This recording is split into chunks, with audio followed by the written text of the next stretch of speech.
देखिए कल की जो क्लास थी हमारी, हम उसमें क्या डिस्कस कर रहे थे, हेरिडिटी को डिस्कस कर रहे थे और हेरिडिटी के हमें बेसिक टर्मिनोलॉजी को डिस्कस करना है। इस चैप्टर को हम बहुत डिटेल में नहीं पढ़ेंगे, ऑलरेडी आई टोल्ड यू ये आपको 12th में पढ़ने को मिलेगा ये चैप्टर पूरा फुल डिटेल में, लेकिन उससे पहले आप 12th क्लास में जाओ तब तक आपको टर्मिनोलॉजी क्लियर हो जानी चाहिए, है ना। बस वहीं तक पढ़ेंगे हम, पूरा डिटेल नहीं पढ़ेंगे, उसके बाद में फिर थोड़ा थोड़ा करेंगे, सारे चैप्टर्स का आपका एक एक बार बेसिक पढ़ेंगे, फिर हम 11th क्लास का स्टार्ट करेंगे, है ना। हेरिडिटी में जो हमारी टर्मिनोलॉजी थी, कल हमने हेमी जाइगोसिटी तक डिस्कस किया था, हेमी जाइगोसिटी, वहां तक सब में सबको समझ में आया? किसी को कोई प्रॉब्लम है हेमी जाइगोसिटी में, या दोबारा से मुझे रिपीट करना है ये और बता दीजिएगा।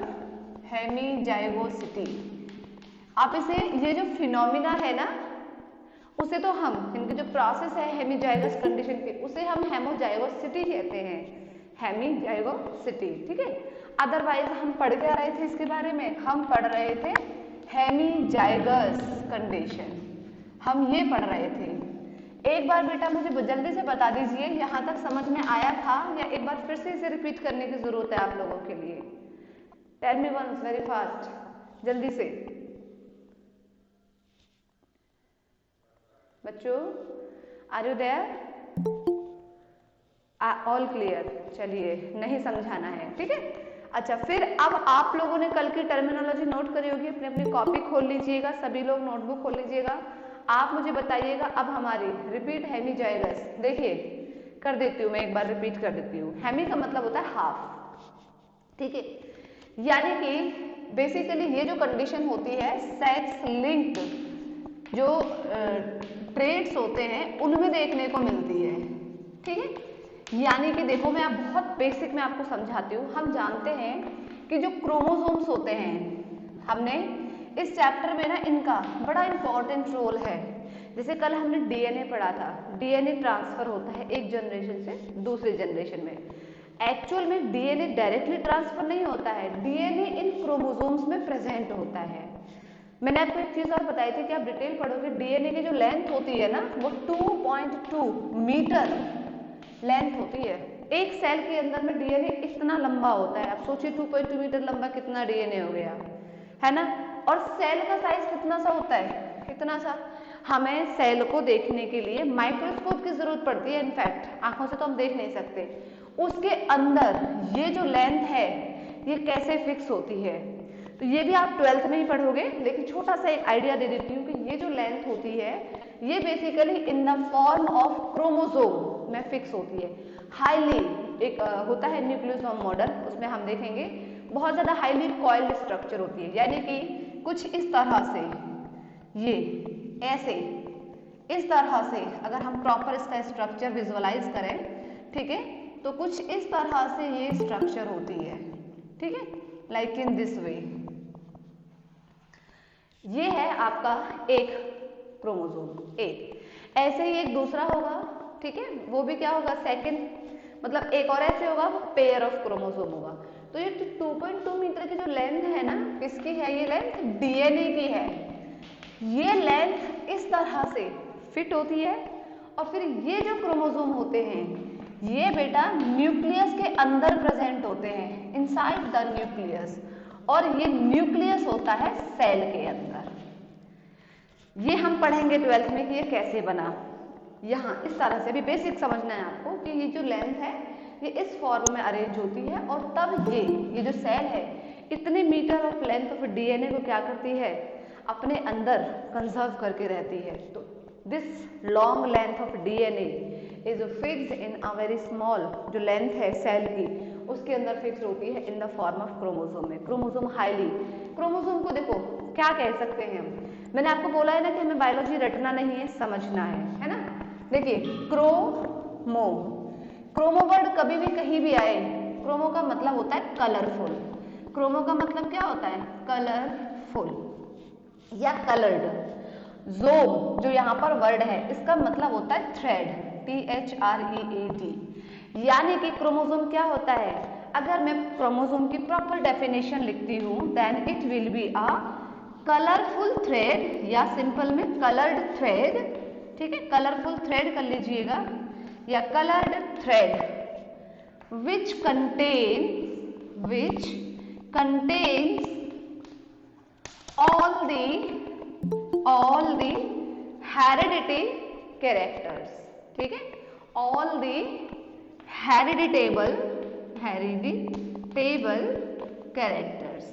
अब ये तो आपको पता है कि hereditable characters in the form of genes में होते हैं और जनरेशन टू जनरेशन ट्रांसफर होते हैं। तो एक्चुअल में क्रोमोसोम्स ट्रांसफर होते हैं, डीएनए क्रोमोसोम्स के फॉर्म में ट्रांसफर होता है एक जनरेशन से सेकेंड जनरेशन में। अब देखिएगा, अब समझना है हमें हेमीजाइगस। हमारे पास ह्यूमन बींग्स की बात कर रहे हैं हम। ह्यूमन बींग्स के पास जो क्रोमोसोम्स होते हैं ना बेटा, वो दो टाइप के होते हैं। 2 type of chromosomes we have. कौन कौन से? एक तो होते हैं हमारे ऑटोसोम्स, ठीक है, और दूसरे होते हैं हमारे एलोसोम्स। अब ये जो वर्ड मैंने यहाँ पे लिखा है इसका मतलब आपको यहाँ समझ में आएगा, ठीक है। एक तो होते हैं ऑटोसोम्स और एक होते हैं एलोसोम्स। हमारे पास में ह्यूमन बींग्स के पास में कितने क्रोमोसोम्स होते हैं? We all know about it कि 23 pairs of chromosomes we all have. अब उस 23 पेयर ऑफ क्रोमोसोम्स में कितने तो हमारे ऑटोसोम्स होते हैं और कितने हमारे एलोसोम्स होते हैं, दैट मैटर्स, ठीक है। ये जो है दे आर 22 पेयर्स। ये कितने में होते हैं? 22 पेयर्स में। अच्छा, एलोसोम्स को ही सेक्स क्रोमोसोम्स भी कहा जाता है। एलोसोम्स को ही सेक्स क्रोमोसोम्स भी कहा जाता है।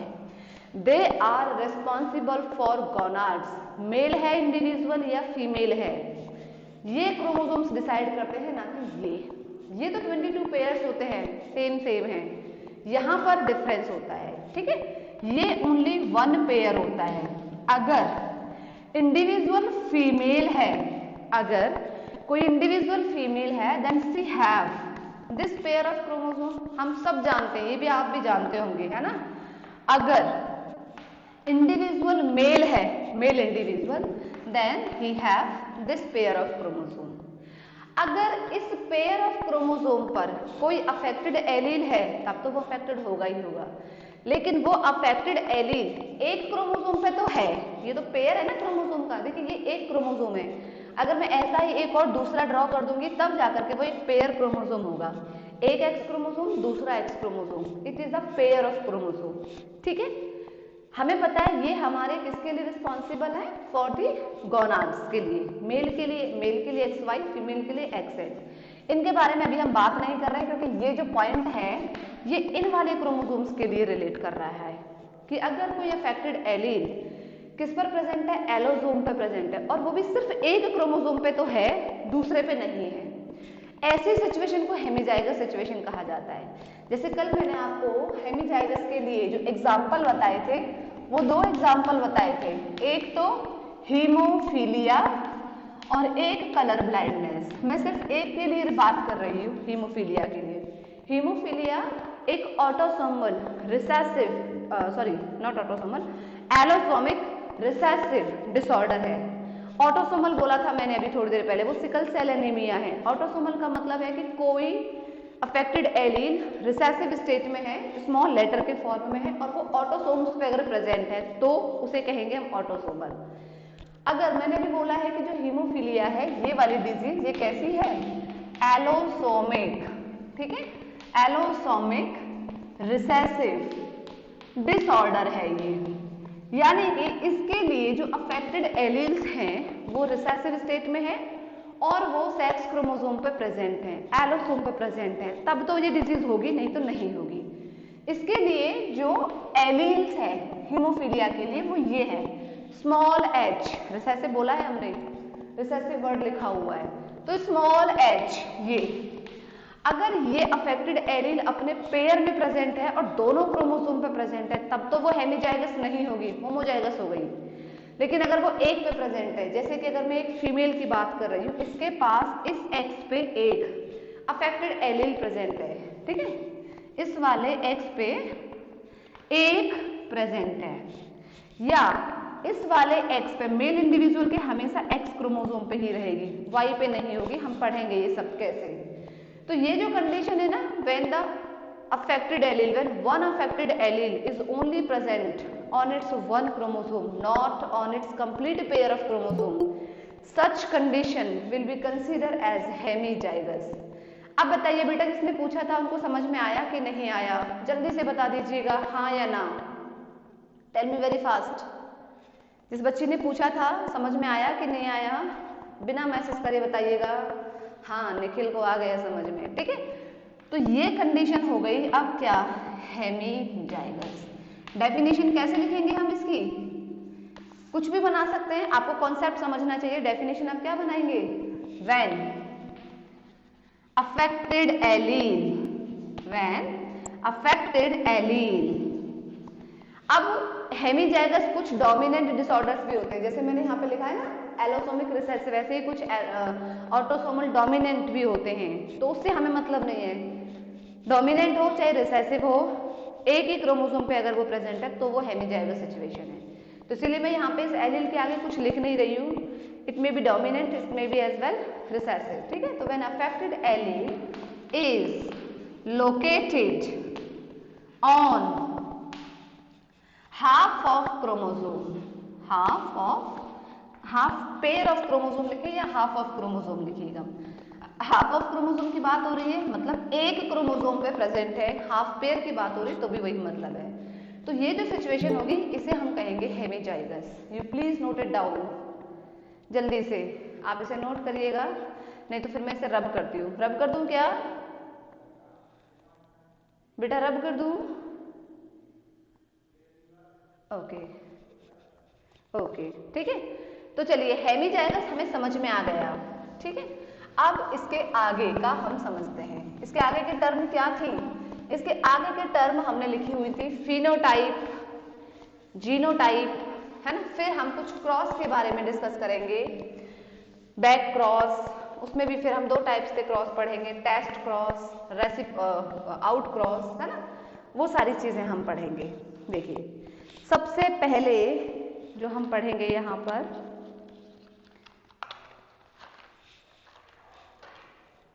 नेक्स्ट जो टर्म है वो है, एक तो है फिनोटाइप और एक है जीनोटाइप। दोनों में क्या डिफरेंस है? देखो नाम से ही पता चल रहा है। फिनो का मतलब होता है मॉर्फोलॉजिकल कैरेक्टर की बात हो रही है, और जीनो का मतलब हो रहा है जीनोटिपिकली कैरेक्टर्स की बात हो रही है, ठीक है। तो फिनोटाइप मतलब क्या हो गया? मॉर्फोलॉजिकल कैरेक्टर्स, ठीक है। मॉर्फोलॉजिकल कैरेक्टर्स या मॉर्फोलॉजिकल ट्रेट्स। अब बात आती है मॉर्फोलॉजी क्या होता है ना। मॉर्फोलॉजी, लॉजी मतलब वही स्टडी, और मॉर्फो की बात हो तो हमेशा याद रखना मॉर्फो मतलब एक्सटर्नल स्ट्रक्चर की बात हो रही है, जिसे आप देख सकते हैं। Morphological characters which may be seen by naked eyes, ऐसे लिख सकते हैं हम, ठीक है। Which may be seen by naked eyes. आपको इन्हें देखने के लिए किसी माइक्रोस्कोपिक आईज की जरूरत नहीं है, आप ऐसे ही देख सकते हैं। उसे कहते हैं फिनोटाइप, या आप ऐसे कह सकते हैं the characters which can be seen easily by the naked eyes, है ना। या एक्चुअल में जो फिनोटाइप होता है, और भी हम लिखना चाहें इसको सही तरीके से, तो it is the external form और अपीयरेंस फॉर्म ऑफ जीनोटिपिकल कैरेक्टर्स। देखिए हमने कल, मैं इसको भी रब कर रही हूँ जीनोटाइप को, क्योंकि अभी हम सिर्फ फिनोटाइप पढ़ रहे हैं। हमने कल पढ़े थे कुछ एलील्स पढ़े थे, जैसे कैपिटल टी, ये होमोजाइगस डोमिनेंट है। Capital T, small T, small T, small T, ये जो एलील्स है ना, एक्चुअल में they are responsible for tallness character of plant. लंबाई के लिए ये एलील्स रिस्पॉन्सिबल हैं। अब किसी एक इंडिविजुअल की लंबाई तो हम नहीं देख सकते, मतलब ये एलील्स तो हम नहीं देख सकते, लेकिन इनकी वजह से वो टॉलनेस है, ये टॉलनेस नहीं कर रही हूँ मैं, इसको हाइट कर देती हूँ, क्योंकि ये जो स्मॉल टी है ना, ये ड्वार्फ के लिए रिस्पॉन्सिबल होता है, it is not for tall. तो मैं यहाँ पर हाइट कर देती हूँ कि it is height for the plant. अब वो हाइट छोटी है कि हाइट बड़ी है, वो डिपेंड करता है, ठीक है। अब यहाँ पे आता है, ध्यान से समझिएगा, जैसे ये तो है लंबे के लिए, ये भी टॉलनेस के लिए है, बट ये ड्वार्फ के लिए है। अब हाइट लंबी है या छोटी है उससे क्या फर्क पड़ता है तो हाइट है, तो वो लंबाई ही कुछ ना कुछ, ठीक है। तो इसके लिए रिस्पॉन्सिबल है। बट क्या हम इनको देख सकते हैं कि इस प्लांट में कहाँ प्रेजेंट है? ये नहीं देख सकते ना। हम तो सिर्फ ये देख सकते हैं कि वो प्लांट छोटा है या वो प्लांट बड़ा है। Getting my point? अगर ये कोई एक प्लांट है सपोज, या कोई ट्री है, कुछ भी है, ये इतना लंबा है, हमने देख लिया, ठीक है।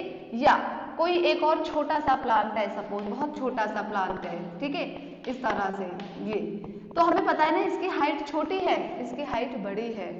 हम तो सिर्फ ये डार्कनेस और टॉलनेस देख पा रहे हैं, इनके अंदर जो रिस्पॉन्सिबल जीन्स हैं उनको नहीं देख पा रहे हैं।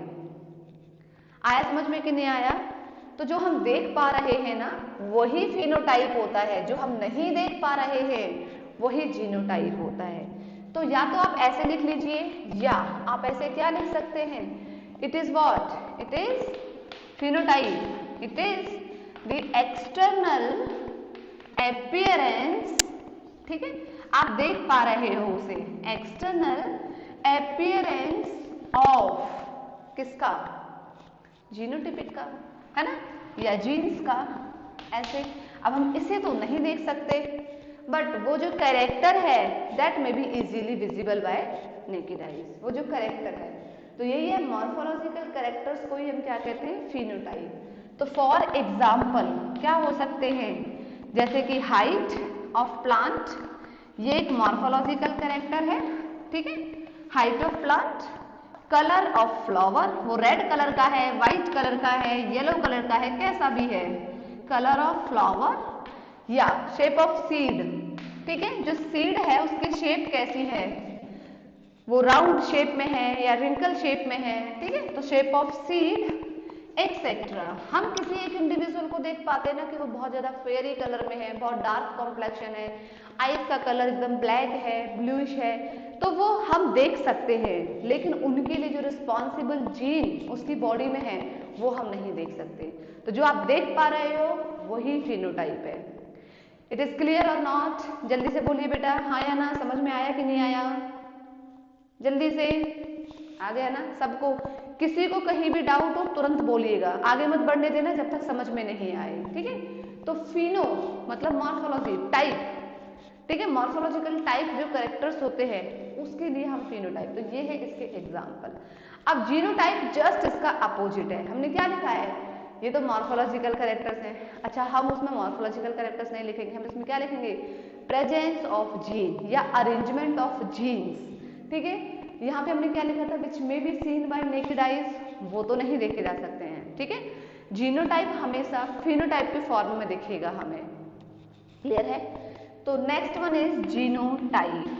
जीनोटाइप क्या है ये, अरेंजमेंट ऑफ जीन्स, ठीक है, arrangement of genes, arrangement of genes which are responsible for, किसके लिए रिस्पॉन्सिबल हैं, फिनोटाइप के लिए, है ना, which are responsible for expression of traits, ठीक है, जो किसी कैरेक्टर्स के एक्सप्रेशन के लिए रिस्पॉन्सिबल है, which are responsible for expression of morphological traits, ऐसे लिखूंगी मैं, ठीक है, रिस्पॉन्सिबल फॉर मॉर्फोलॉजिकल ट्रेट्स, ठीक है, end of course can not be seen by naked eyes, ठीक है। हम किसी के जीन को तो आंखों से नहीं देख सकते, देख सकते हैं क्या, किसी के कोई प्लांट बहुत लंबा है उसके लिए कौन सा जीन है हम आंखों से तो नहीं देख सकते एटलीस्ट, है ना, तो can not be seen by naked eyes, opposite है जस्ट बिल्कुल फिनोटाइप का, can not be seen by naked eyes, ठीक है। जैसे कि फॉर एग्जाम्पल बताइएगा क्या क्या लिख सकती हूँ मैं इसके एग्जाम्पल में, जैसे कि हमने अभी वही लिखा था ना एलिल्स में, देखिए हाइट ऑफ द प्लांट है, अब ये हाइट छोटी है कि बड़ी है, लेकिन इसके लिए रिस्पॉन्सिबल कोई ना कोई एलिल्स तो है, कोई ना कोई तो जीन्स है, तो क्या है, जैसे कि कैपिटल टी है ना, कैपिटल टी ये टॉलनेस के लिए है, कैपिटल टी स्मॉल टी ये भी टॉल लंबी हाइट के लिए है, स्मॉल टी ये स्मॉल हाइट के लिए ड्वार्फ कंडीशन के लिए, नेक्स्ट हमने लिखा है कलर ऑफ फ्लावर, ठीक है। अगर रेड कलर का फ्लावर है कैपिटल आर कैपिटल आर, अगर वो व्हाइट कलर का फ्लावर है स्मॉल आर स्मॉल आर। अगर हमने शेप ऑफ सीड लिखा है, ठीक है, तो यहाँ पे हम क्या लिख सकते हैं, इसके लिए भी बेसिकली वही आता है जी कैपिटल आर, लेकिन हम कुछ और भी लिख सकते हैं, जैसे कि मैंने कल आपको बताया था कि एलिल्स में हम कुछ भी चेंज कर सकते हैं। अगर शेप कैसी है, राउंड है या रिंकल है, ठीक है, शेप या तो रिंकल होगी या तो राउंड होगी, तो उसके लिए भी हम क्या यूज कर सकते हैं, यही वाला सेम। राउंड के लिए ये होता है और रिंकल शेप ऑफ सीड के लिए स्मॉल आर है। ये कलर ऑफ फ्लावर के लिए है और ये हाइट ऑफ द प्लांट के लिए रिस्पॉन्सिबल एलिल्स है। तो ये तो है जीनोटाइप, जिनकी वजह से आप ये सब देख पा रहे हो, ये सब, ठीक है। ये है बेटा फेनोटाइप। समझ में आया कि नहीं आया जीनोटाइप और फेनोटाइप? जल्दी से बताइए, बहुत जल्दी से। एक बच्चा बोलता है, बाकी का कोई रिस्पॉन्स नहीं आ रहा है मुझे। चलिए ठीक है, अब मैं ये रब कर रही हूँ, ठीक है, आप स्क्रीनशॉट ले लीजिएगा। हाँ देखिए, अब इसके आगे की जो टर्मिनोलॉजी है फिनोटाइप और जीनोटाइप के बाद में, अब हम आते हैं क्रॉसेस की तरफ। क्रॉस क्या होते हैं? क्रॉस का मतलब बड़ा सिंपल है, जब हम क्या करा रहे हैं, एक या दो इंडिविजुअल्स के बीच में पेयरिंग करा रहे हैं, सिंपल सी बात है, ब्रीडिंग करा रहे हैं, ठीक है, क्रॉस। या आप ये कह सकते हैं कि वो दो इंडिविजुअल्स के जो कैरेक्टर्स हैं उसके इनहेरिटेड पैटर्न्स को आप उनकी नेक्स्ट जनरेशन में देखना चाहते हैं, तो उसके लिए क्रॉसिंग बहुत जरूरी है ना।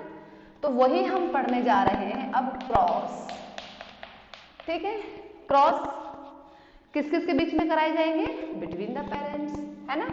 यानी कि आप कह सकते हैं ब्रीडिंग या पेयरिंग, है ना, बिटवीन द पेरेंट्स, ठीक है, between the parents. Pairing, crossing, breeding, mating, कुछ भी बिटवीन द पेरेंट्स हो रही है। किसके लिए कराया जा रहा है? Just to observe the expression of inherited characters in the next generation. आप उन कैरेक्टर्स को, भाई एक पेरेंट ए है एक पेरेंट बी है, दोनों के बीच में क्रॉसिंग करा दी, अब उनकी जो ऑफस्प्रिंग होगी उसमें डिसाइड करना है कि कौन सा कैरेक्टर अच्छे से एक्सप्रेस हुआ है, मेल पेरेंट का कि फीमेल पेरेंट का, है ना। तो वही होता है क्रॉस। तो between the parents to observe the expression of inherited traits, यानी कि जो ट्रांसफर हो सकते हैं उनका, है ना, inherited traits into their offspring या into their next generation, आपको जैसे भी ठीक लगे, into their offspring। offspring का मतलब उनके बच्चों की बात हो रही है, उनके चिल्ड्रंस की बात हो रही है, उनकी नेक्स्ट प्रोजेनी की बात हो रही है, ठीक है, नेक्स्ट जनरेशन की बात हो रही है। ये है offspring के अंदर आपको क्या देखना है? एक्सप्रेशन देखना है। और वो कैरेक्टर्स किसके पास है? वो इनके पास है। इनके कैरेक्टर्स के आप इनहेरिटेड पैटर्न को देखना चाहते हो इनके ऑफस्प्रिंग्स में, ठीक है। हमने कल कुछ टाइप्स लिखे थे कि जो क्रॉस है वो कितने टाइप्स के। हम बेसिकली कुछ टाइप्स ऑफ क्रॉस पढ़ेंगे। सबसे पहले I am going to start with the back cross. देखिए बैक क्रॉस क्या होता है, ध्यान से समझना पहले बैक क्रॉस को, ठीक है। बैक क्रॉस का मतलब है जब हम दो पेरेंट्स के बीच में क्रॉसिंग करा रहे हैं और फिर उस पेरेंट्स की जो एक जनरेशन आ रही है, जो F1 जनरेशन है, F यहाँ पे मेंडल ने फिलियल जनरेशन के लिए यूज किया था, F stands for filial generation, ठीक है। तो जो पहली पीढ़ी आ रही है निकल करके, उसी में से किसी एक ऑफस्प्रिंग को वापस से अगर उसके पेरेंट्स के साथ क्रॉसिंग करा दिया जाए, वही होता है बैक क्रॉस। क्लियर है? क्या लिखेंगे यहाँ पर हम बैक क्रॉस में? When F1 हाइब्रिड, देखो हाइब्रिड, ऑफस्प्रिंग, प्रोजेनी, ये सब उनके बच्चे हैं, एक तरह से मैं कह सकता, सब उनके नाम हैं, ये एक ही मतलब है।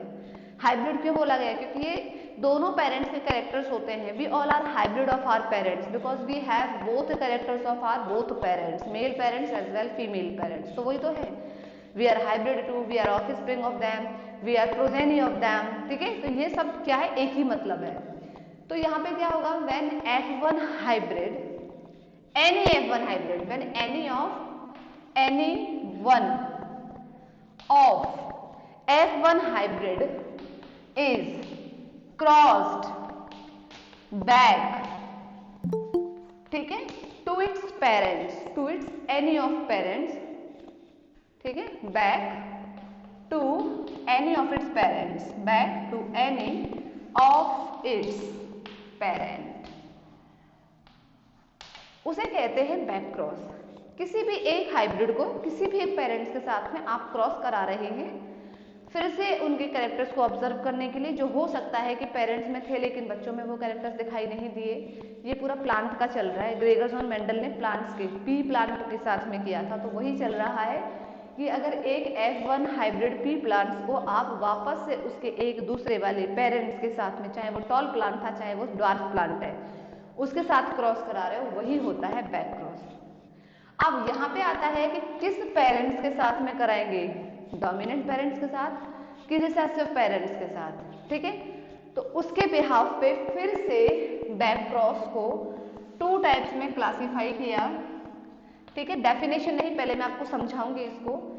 फर्स्ट जो है बेटा, that is what, test cross. पहला है टेस्ट क्रॉस, सेकंड है out cross. Second type of back cross is out cross.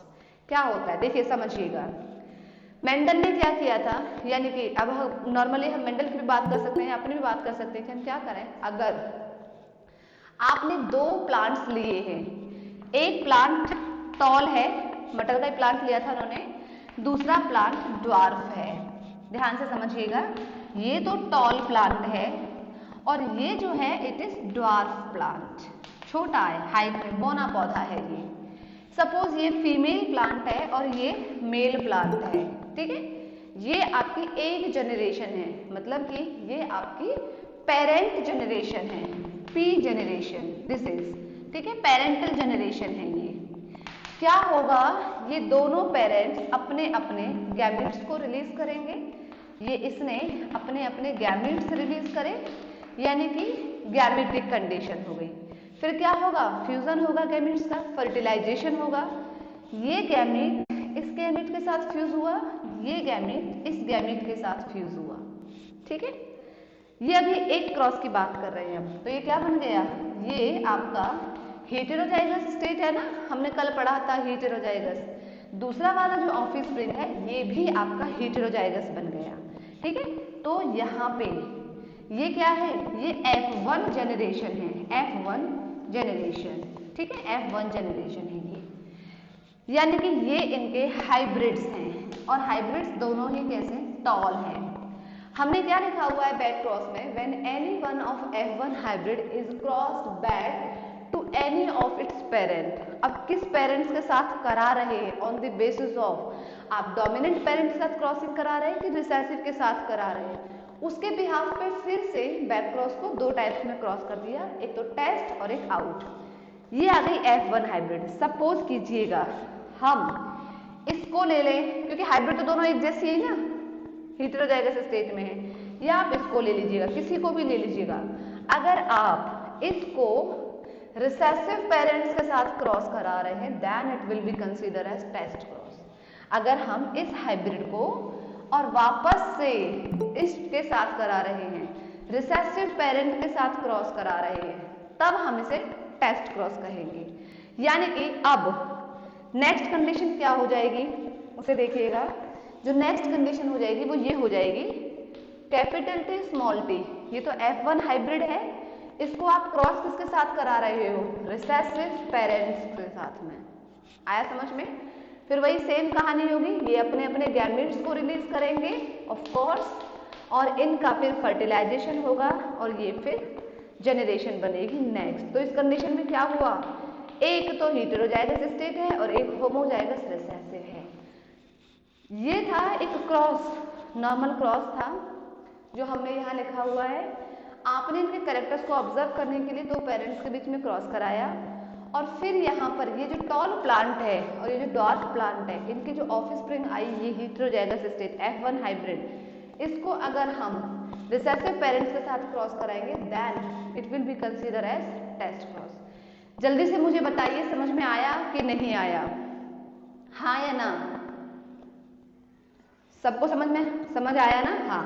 तो अब हम टेस्ट क्रॉस के आगे क्या लिख देंगे? When any of F1 hybrid, दोनों एक जैसी है ना, when any of F1 hybrid, any F1 hybrid या any of F1 hybrid is crossed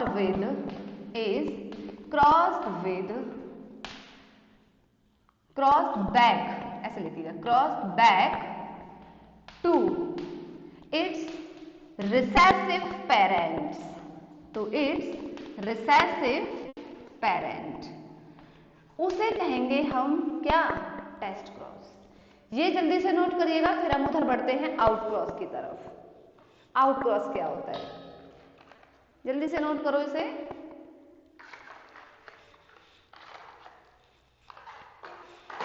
बढ़ू मैं आगे, देखिएगा, इधर आ जाइएगा।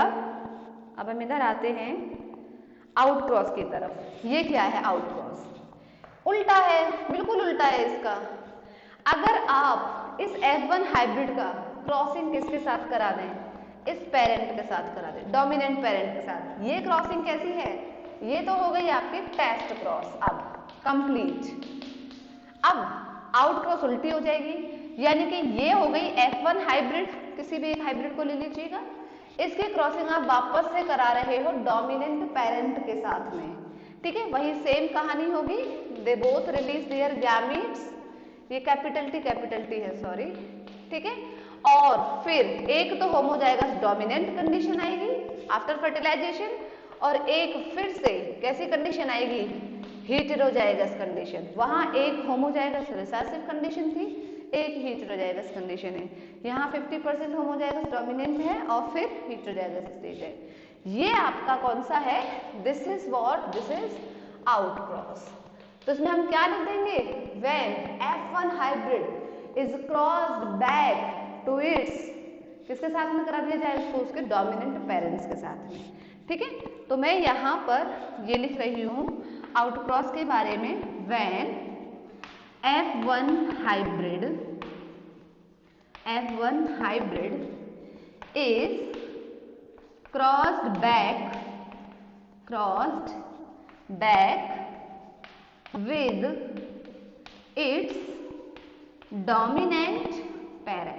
with its dominant parent, तो हम इसे कहेंगे आउट क्रॉस। बैक क्रॉस में आउट क्रॉस और टेस्ट क्रॉस सबको समझ में आया अच्छे से? आई गेस आपको नीचे वाला दिखाई नहीं दे रहा होगा, है ना? हाँ दिख रहा है। हाँ बेटा, समझ में आ गया दोनों, टेस्ट क्रॉस और आउट क्रॉस बैक क्रॉस के? जल्दी से आंसर किया करो आप लोग। चलिए आ गया। अब मैं इसे रब कर देती हूँ, ठीक है? अब हम सेकंड क्रॉस की तरफ बढ़ते हैं। बैक क्रॉस हमारा कंप्लीट हुआ, इसी तरीके से हमें कुछ क्रॉसेस पढ़ रहे हैं, ठीक है? अब हम आते हैं नेक्स्ट क्रॉस की तरफ, that is what? That is reciprocal cross. ये क्या होता है? बड़ा इंटरेस्टिंग सा है, थोड़ा सा बच्चे इसमें कंफ्यूज भी हो जाते हैं कभी कभी रेसिप्रोकल क्रॉस में। एक्चुअल में रेसिप्रोकल क्रॉस का करेक्ट मीनिंग अगर मैं बताऊं तो ये एक ऑल्टरनेटिव क्रॉस है बिटवीन द पेरेंट्स, बस इसका यही मतलब है, ठीक है? रेसिप्रोकल क्रॉस मतलब alternative cross occurs between the parents. जब हम एक वर्ड यूज करते हैं ना ऑल्टरनेटिव, तो क्या होता है? एक बार इसके साथ एक बार इसके साथ, कंडीशन अप्लाइड होती है वहां पे, ठीक है? तो now the second is reciprocal cross after back cross. Back cross के हमने दोनों टाइप्स डिस्कस करे, टेस्ट और आउट क्रॉस। रेसिप्रोकल क्रॉस में क्या होता है? Alternative cross between the parents, ठीक है? देखिएगा, इसको भी समझिएगा कैसे कैसे है यहाँ पर ऑल्टरनेटिव क्रॉस चल रहा है बिटवीन द पेरेंट्स। आप सपोज कीजिएगा कि आप क्रॉसिंग करा रहे हैं, ठीक है। ये एक टॉल प्लांट है, ये एक ड्वार्फ प्लांट है, ये एक पेरेंटल जनरेशन है। This is what, this is P generation, parental generation, ठीक है। ये हमें पता है ये कैसा है, this is tall plant and this is dwarf plant, छोटा पौधा है, ये बौना पौधा है। आपने इस टॉल प्लांट को मेल प्लांट कंसीडर किया है और ये प्लांट सपोज फीमेल प्लांट है, ठीक है। अब बीच में इनके गैमेटिक कंडीशन भी बनेगी, मैं बार बार उसको रिप्रेजेंट नहीं कर रही, चलिए कर देते हैं। इन दोनों ने अपने अपने गैमीट्स यानी कि गैमेटोजेनेसिस हुआ इनमें, गैमीट का फॉर्मेशन हुआ इनमें, ठीक है, गैमीट का फॉर्मेशन हुआ, फिर फर्टिलाइजेशन हुआ और ये स्टेज आ गई। यानी कि दोनों ही प्लांट्स कैसे हैं, टॉल हैं।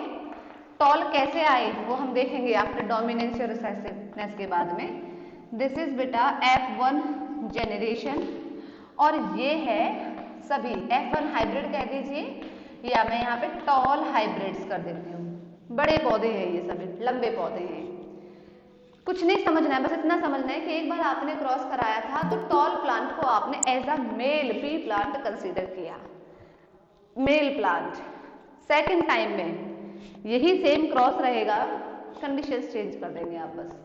क्या इस बार जो टॉल प्लांट होगा, this plant will not be male plant, it will be female plant. और जो ड्वार्फ प्लांट होगा this time that will not be female plant, इस बार वो आपने मेल प्लांट लिया है। इन दोनों के बीच में क्रॉसिंग हो रही है। Now this one is parental generation, they both also release there gametes, या हम कह सकते हैं कि गैमेटोजेनेसिस तो यहाँ भी होगा, हो गया, बन गए इनके गैमीट्स। और now fertilisation process will occur and fusion of gametes will takes place. Hybrid conditions is same, यहाँ भी सेम है, हाइब्रिड आप देख सकते हैं। ये आपकी F1 जनरेशन है और these hybrids are also tall hybrid, sorry यहाँ पे हाँ टॉल हाइब्रिड, ठीक है। ये भी F1 कंडीशन यहाँ भी सेम है, यहाँ भी सेम है, बस डिफरेंस कहाँ पे आया है, पेरेंटल कंडीशन में। Whenever you were crossed first time between the tall and dwarf plant, in that condition you consider tall plants as a male plant and dwarf plant as a female plant, but the second time the same cross was occurs but the parental conditions was changed. Here tall plants was considered as a female plant and dwarf plant was considered as a male plant. पहली बार toll plant को male plant consider किया, dwarf plant को female plant consider किया। उसी same cross को जब आपने second time repeat किया तो यहाँ पर पेरेंटल कंडीशंस चेंज कर दी। जो टॉल प्लांट था इसको आपने फिर अब की बार फीमेल कंसीडर किया है और ड्वार्फ को मेल प्लांट कंसीडर किया है। बस यही रेसिप्रोकल क्रॉस है, इसीलिए यहाँ पे लिखा हुआ है alternative cross occurs between the parents. Clear है, हाँ या ना? रेसिप्रोकल क्रॉस सबको समझ में आया कि नहीं आया? अच्छे से चलिए, ठीक है। अब हम इसे भी रब करते हैं। अब आगे एक और क्रॉस की तरफ बढ़ते हैं। Monohybrid cross, dihybrid cross, trihybrid cross, ठीक है। अगर आपको एक क्रॉस समझ में आ गया बाकी के अपने आप समझ में आ जाएंगे। मोनो हाइब्रिड क्रॉस पहले समझते हैं कि मोनो हाइब्रिड क्रॉस क्या होता है। So now the first one is mono hybrid cross, ठीक है, मोनो हाइब्रिड क्रॉस। देखिए फिर वही कहानी, हमें समझ के करना है। क्रॉस का मतलब हमें समझ में आ गया, हाइब्रिड है, एक वर्ड मोनो है। हमें पता है कि जो मोनो वर्ड होता है ना ये एक के लिए यूज होता है, मोनो मतलब वन। हाइब्रिड हमें पता है कि ये क्या है, मिक्सचर ऑफ जीन्स है, यानी कि यहाँ ऑफस्प्रिंग्स की बात हो रही है ना। We all are hybrid of our parents, I already told you. तो यहाँ पे तो वही है, ठीक है। यानी कि ये जो हाइब्रिड है ये क्या है, ऑफस्प्रिंग है जिसके पास में दोनों ही पेरेंट्स के कैरेक्टर्स हैं। क्या हो जाएगा, यानी कि अगर एक कोई हाइब्रिड है और उसके पास में एक ही टाइप के कैरेक्टर्स हैं, one type of characters are being crossed between the two parents, उसे हम क्या कहते हैं, मोनोहाइब्रिड क्रॉस। या इसे हम और भी कैसे कह सकते हैं, अगर हम दो पेरेंट्स के बीच में क्रॉस करवा रहे हैं and both the parents have the one character, same characters, दोनों के कैरेक्टर्स एक ही हैं, एक जैसे हैं, तो उनका जो ऑफस्प्रिंग होगा उसके पास में भी तो वो एक ही कैरेक्टर आएगा, उसी को हम मोनोहाइब्रिड क्रॉस कहते हैं। तो क्या लिखेंगे, when parents are crossed with having only crossed with having only one type of character, ठीक है, या one type of trait या कैरेक्टर, आप कुछ भी लिख दीजिएगा, ठीक है, उसे हम क्या कहते हैं, जब हम पेरेंट्स के बीच में क्रॉसिंग करवा रहे हैं and both the parents have only one type of characters, that will be consider as monohybrid cross. अब देखिए समझिएगा कैसे, जैसे अभी हमने जो क्रॉस बनाया था हम उसी को ले लेते हैं। ये एक टॉल प्लांट है और ये एक ड्वार्फ प्लांट है, इसके बीच में हमने क्रॉसिंग कराया, ये आ गई इनकी F1 हाइब्रिड, ये आ गई, पूरा हम करेंगे वही, पेरेंटल जनरेशन होगा, गैमेट्स बनेंगे, फर्टिलाइजेशन होगा, फिर F1 जनरेशन के ये हाइब्रिड्स बनेंगे। डन। ये प्लांट मेल है and this plant is female plant, suppose that, ठीक है, कंसीडर कर रहे हैं हम यहाँ पे। तो आप देखिएगा यहाँ पे भाई इस प्लांट की हाइट लंबी है और इस प्लांट की हाइट छोटी है, इतना तो समझ में आता है, लेकिन है तो हाइट ही, हाँ या ना, कैरेक्टर तो इन्होंने एक ही गवर्न किया हुआ है, that is what, that is height of the plant, यानी कि यहाँ जो इन दो पेरेंट्स के बीच में क्रॉसिंग करवाई जा रही है वो एक ही कैरेक्टर है, हाइट ऑफ द प्लांट है, हाइट लंबी है या छोटी है। अब ऐसा थोड़ी कि इसकी तो हाइट है और इसके आप कलर ऑफ द फ्लावर के बीच में करवा रहे हो, तब तो अलग होता, कोई अलग कैरेक्टर है, लेकिन ये कैरेक्टर तो एक ही है ना, इसकी लंबी हाइट है, इसकी छोटी हाइट है, बस इतना ही तो डिफरेंस है, बाकी तो कोई डिफरेंस नहीं है। तो ऐसे क्रॉस को कहते हैं हम मोनोहाइब्रिड क्रॉस। समझ में आया कि नहीं आया? या दूसरा एग्जांपल ले लेते हैं हम, कोई और ले लेते हैं, ये बहुत चल लिया, जैसे कि किसी प्लांट्स के फ्लावर का जो कलर है, सपोज वो कैसा है, रेड कलर है, ठीक है, ये जो पेरेंट है इसके पास में रेड कलर के फ्लावर है, दूसरा जो पेरेंट है उसके पास में व्हाइट कलर के फ्लावर है। यहाँ हमने इसको टॉल और इसको हमने ड्वार्फ लिया है, ठीक है, और यहाँ पर ये जो है रेड कलर फ्लावर के प्लांट्स हैं, ये व्हाइट कलर के फ्लावर के प्लांट्स हैं। आप मेल या फीमेल तो किसी को भी कंसीडर कर सकते हो, that is on up to you, ठीक है। सपोज करिएगा ये फीमेल प्लांट है और ये एक मेल प्लांट है। अब इनमें जो भी कलर आ रहा है, वो रेड आए, वो पिंक आए, वो व्हाइट आए, डजंट मैटर, ठीक है, ये इस तरह से। लेकिन हमने क्या देखा, हमने देखा यहाँ पे जो दो पेरेंट्स हैं उनके बीच में कैरेक्टर तो एक ही है, कलर कैसा भी हो फर्क नहीं पड़ता, लेकिन है तो वो कलर। तो colour of the flower is the character here. यहाँ जो क्रॉसिंग हुई है बिटवीन द पेरेंट्स, एक ही कैरेक्टर के बीच में हुई है, that is colour of the flower. यहाँ जो क्रॉसिंग हुई है बिटवीन द पेरेंट्स, एक ही कैरेक्टर के बीच में हुई है, that is height of the parents या हाइट ऑफ द प्लांट। समझ में आया कि नहीं आया बेटा? हाँ या ना? जल्दी से बताओ, सबको समझ में आ गया? किसी को रिपीट करवाना है? मुझे ऐसे सुनने में आया नहीं ना, चलिए ठीक है। तो ये तो हो गया मोनोहाइब्रिड क्रॉस, सिर्फ एक ही तरह का अगर कैरेक्टर के बीच में दो पेरेंट्स के बीच में क्रॉसिंग करवाई जा रही है। अब मैं ये रब कर रही हूँ, आप इसका स्क्रीनशॉट ले सकते हैं, ठीक है। इसके बाद में हम मोनोहाइब्रिड के बाद चलते हैं, अब नेक्स्ट जो क्रॉस है डाई हाइब्रिड। डाई का मतलब क्या हो गया? टू, है ना। बस पूरी डेफिनेशन सेम लिख दीजिएगा, बस यहाँ चेंज कर दीजिएगा, और तो कुछ नहीं है, ठीक है। Now the second one is dihybrid cross. अगर आपको मोनोहाइब्रिड समझ में आ गया है तो बाकी के सारे क्रॉस समझ में आ जाएंगे, ठीक है। डाई, डाई का मतलब होता है टू, ठीक है, यानी कि व्हेन, पूरी डेफिनेशन सेम लिख दीजिएगा, इसे आप अपनी चॉइस में कुछ और भी बना सकते हैं अपने लैंग्वेज में। तो when parents are crossed with, when parents are crossed with having two characters, है ना, हैविंग, वहां तो ओनली वन था, यहां पर हैविंग ओनली टू आएगा, ठीक है, हैविंग टू ट्रेड्स या टू कैरेक्टर्स। ऐसे क्रॉस को हम कहते हैं डाई हाइब्रिड क्रॉस, ठीक है, ऐसे वाले क्रॉस को हम क्या कहेंगे, डाई हाइब्रिड क्रॉस। आप ऐसे भी लिख सकते हो मोनोहाइब्रिड, कि when the resultant hybrid having two characters, वो भी डाई हाइब्रिड है। Resultant hybrid is having only one character, वो मोनोहाइब्रिड क्रॉस है। वो आप कैसे बना सकते हो, बस आपको समझ में आना चाहिए, डेफिनेशन आप जैसे भी मर्जी लिख सकते हो, ठीक है। अच्छा, अब इसका एग्जाम्पल समझते हैं हम दूसरा। जैसे अभी हमने लिया था, एक तो हाइट है टॉल, टॉल प्लांट है ये, इसके साथ में आप इसके कलर ऑफ द फ्लावर या इसके जो शीड है उस सीड की शेप के साथ ले रहे हैं आप, कि ये जो प्लांट की हाइट है ये टॉल हाइट है and round shape of seed है। राउंड जो बीज है इस मटर का, उसका जो सीड का शेप है वो राउंड शेप है, ठीक है, तो राउंड शेप ऑफ सीड। एक तो ये पेरेंट हो गया।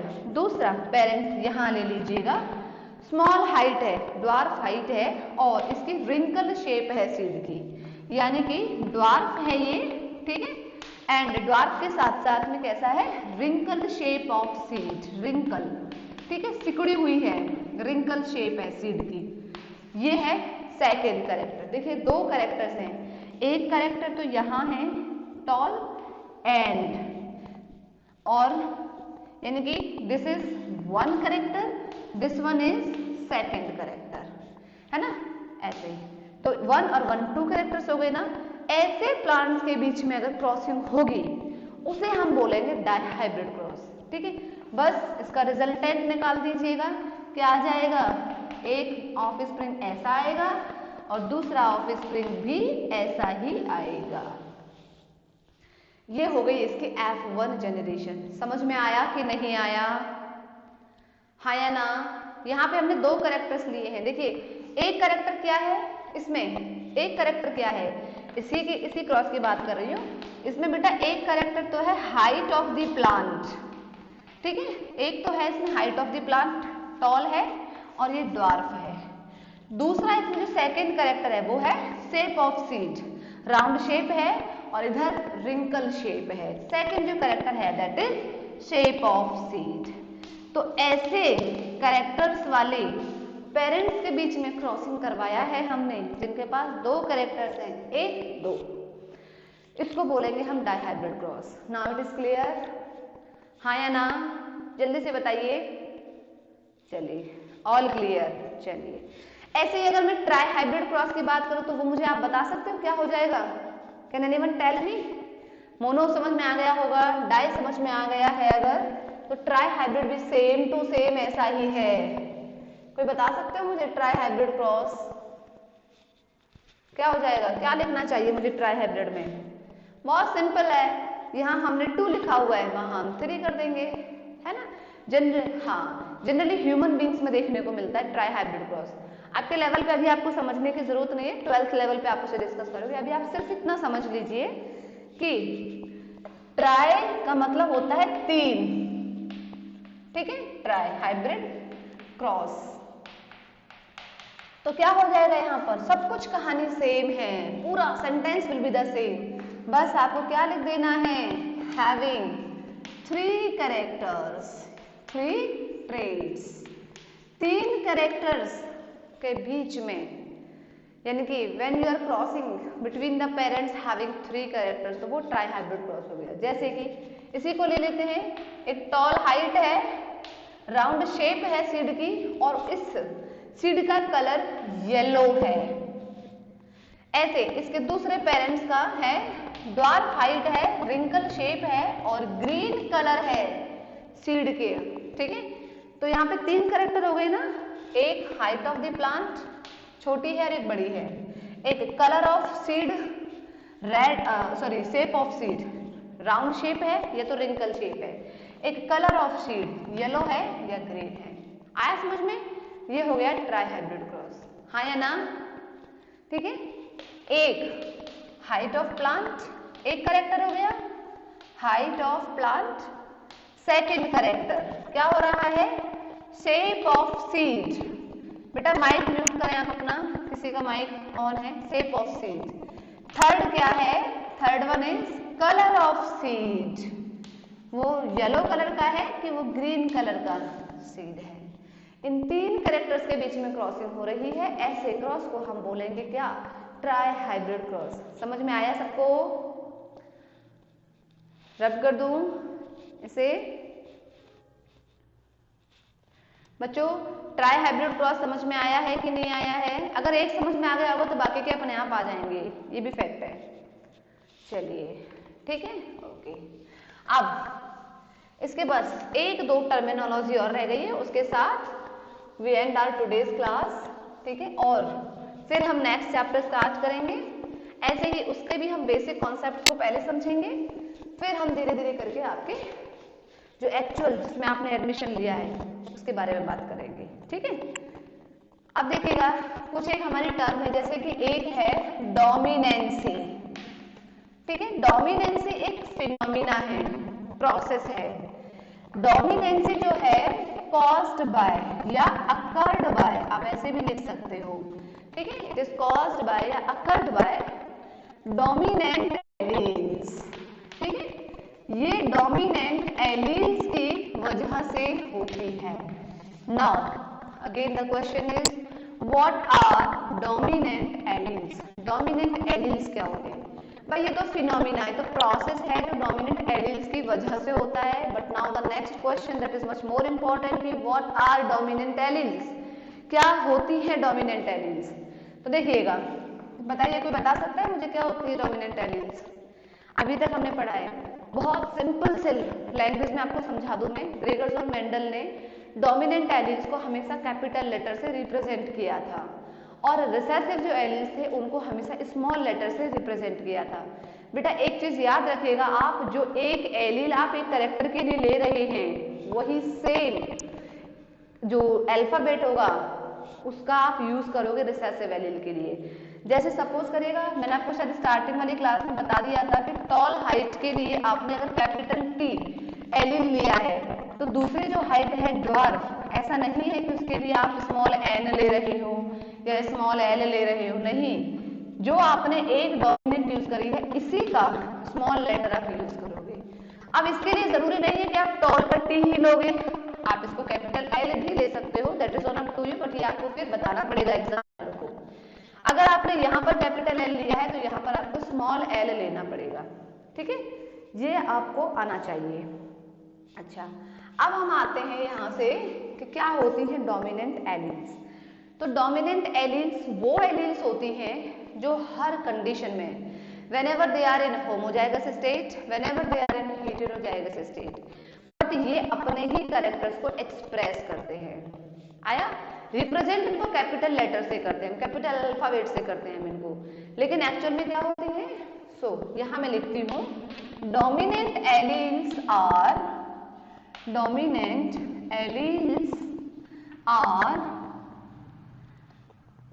which dominant alleles are the alleles which express their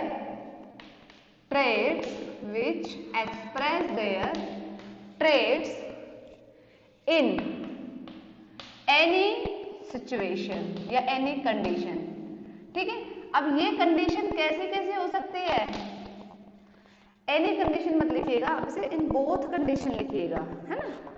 in both condition, दो ही तो कंडीशन है हमारे पास में, होम हो जाएगा, सॉरी ही चलो जाएगा। इन बोथ कंडीशंस या ऑल कंडीशंस कर लीजिएगा तो भी ठीक है ना? ऐसे लिख लीजिएगा ऑल कंडीशंस। तो वी शुड नो कि कंडीशंस की बात कौन सी हो रही है, ये या स्टेट ज्यादा बढ़िया लगेगा, बोथ स्टेट या ऑल स्टेट। कंडीशन ज्यादा अच्छा नहीं लग रहा है, आप स्टेट करिएगा इसे, है ना, साइंस के अकॉर्डिंग, इन बोथ स्टेट। ठीक है, ऐसे ही यहां पर भी स्टेट, बोथ स्टेट। अब ये कौन सी स्टेट हो सकती है? देखिएगा, either they are in homozygous state, either they are in homozygous और दे आर इन हेटेरोजाइगस। दोनों ही स्टेट में ये अपने अपने ही कैरेक्टर्स को एक्सप्रेस करेंगे। हाँ, रिप्रेजेंटेड बाय, अगर हम इनको रिप्रेजेंट करने की बात करते हैं, they are always represented by capital alphabet, है ना। कैपिटल लेटर कर सकते हो या कैपिटल अल्फाबेट से आप इनको क्या करेंगे, रिप्रेजेंट करेंगे। अल्फाबेट, ओहो अल्फाबेट, ठीक है। जैसे फॉर एग्जाम्पल कैपिटल P है, कैपिटल R है, कैपिटल M है, कैपिटल Y है, कैपिटल G है, etcetera. These all are dominant alleles. ये भी एलील है, अब आप इनको एलील्स में कर दीजिए। आया समझ में डोमिनेंट एलील्स? ये इस स्टेट में हो या फिर ये, अभी तो ये होमोजाइगस स्टेट में है, अगर ये हेटेरोजाइगस स्टेट में होंगे तो भी ये अपने ही अपने कैरेक्टर्स को एक्सप्रेस करेंगे। ये तो इनकी होमोजाइगस, इसे हम क्या कहेंगे, दे आर होमोजाइगस डोमिनेंट, ठीक है, homozygous dominant, and these are heterozygous dominant. समझ में आया कि नहीं आया? जल्दी से बताइए मुझे बेटा, ताकि हम लास्ट टर्मिनोलॉजी को डिस्कस करके क्लास को एंड करें। हाँ या ना? चलिए ठीक है। सेकंड है, अगर ये समझ में आ गया है, जस्ट इसकी अपोजिट हो जाएगी रिसेसिव एलील्स, ठीक है। So now the second one is recessiveness, ठीक है। तो ये तो वही हो गया फिनोमिना और प्रोसेस, है ना, occurred by recessive alleles, occurred by recessive alleles. Now again what they are, होती क्या है ये recessive alleles? तो सेम डेफिनेशन हो जाएगी, ये वो एलील्स होते हैं which express their traits only in homozygous state. ये सिर्फ एक कंडीशन में अपने कैरेक्टर्स को एक्सप्रेस करेंगे, whenever they will be present with the other dominant alleles, कोई डोमिनेंट एलील्स के साथ में रहेंगे, यानी यहाँ पे ये रिसेसिव है, ये रिसेसिव है, ये है, ये है, ये रिसेसिव एलील्स हैं, लेकिन इनके साथ में एक डोमिनेंट एलील्स भी है।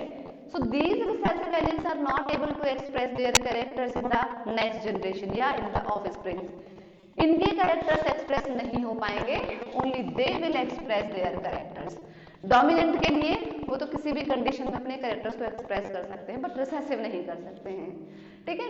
तो क्या लिख दूं मैं डेफिनेशन, बहुत शॉर्ट में लिख देती हूँ कि दे मतलब रिसेसिव एलील्स एक्सप्रेस, ठीक है, their traits, express their traits only in, एक कंडीशन में ही, है ना, homozygous state, only in homozygous state.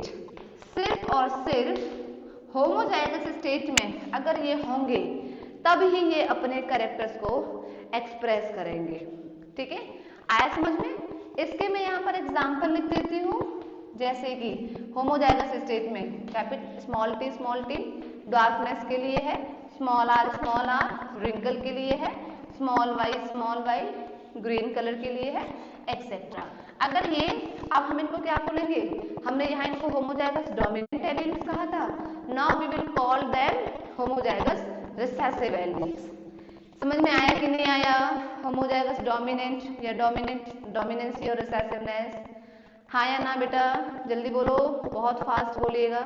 चलिए ठीक है, एक लास्ट, ओके, एक लास्ट और है ट्रेट्स। ये क्या होते हैं? ये एक्सप्रेसिंग फॉर्म होते हैं जीन्स का, ठीक है। Traits are what? They are expressing form of genes. Genes हमेशा अपने आप को ट्रेट्स के फॉर्म में एक्सप्रेस करते हैं, शॉर्ट में हम इनको कैरेक्टर भी कह सकते हैं। यही तो है वो मॉर्फोलॉजिकल कैरेक्टर्स, बेसिकली जो जीन्स के थ्रू एक्सप्रेस्ड होते हैं। तो ये हो गए आपके ट्रेट्स। एक और है आपका वही सेम प्रोजेनी, है ना, हाइब्रिड, अभी तक हम यही सब पढ़ रहे थे, या और ऑफस्प्रिंग। तो बेटा ये सब पेरेंट्स की नेक्स्ट जनरेशन होती है, ये सब आपको पता ही है, ठीक है। So with this we end our complete terminology of this chapter, जो कि बेसिक है इस चैप्टर का. Now whenever you will enter into the 12th standard definitely you will have no problem, अगर आपको ये अच्छे से समझ में आ गया होगा तो. ठीक है, वहाँ पे बस आपको एक बार रिवाइज करवाएंगे जो भी टीचर्स होंगे, जो भी फैकल्टी होंगे, और आप बहुत अच्छे से पूरे चैप्टर को रिकॉल कर पाओगे, अच्छे से अंडरस्टैंड कर पाओगे. क्लियर है? चलिए, सो अब now I am going to disconnect this class. Thank you so